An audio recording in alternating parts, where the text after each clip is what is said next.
কার্যত বাংলাদেশে কিন্তু বিরোধী দল নাই, সবাই পার্লামেন্টে চলে গিয়েছে, লোক দেখানো বিরোধী দল হয়েছে।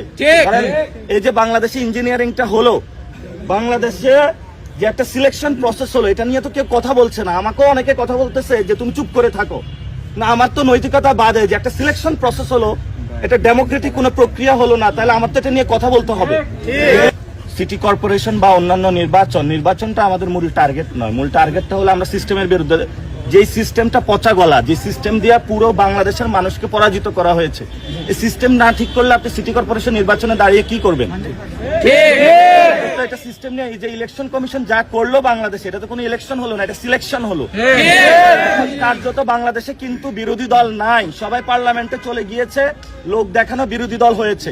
কারণ এই যে বাংলাদেশে ইঞ্জিনিয়ারিংটা হলো, বাংলাদেশে যে একটা সিলেকশন প্রসেস হলো, এটা নিয়ে তো কেউ কথা বলছে না। আমাকেও অনেকে কথা বলতেছে যে তুমি চুপ করে থাকো না, আমার তো নৈতিকতা বাদে যে একটা সিলেকশন প্রসেস হলো, এটা ডেমোক্রেটিক কোনো প্রক্রিয়া হলো না, তাহলে আমার তো এটা নিয়ে কথা বলতে হবে।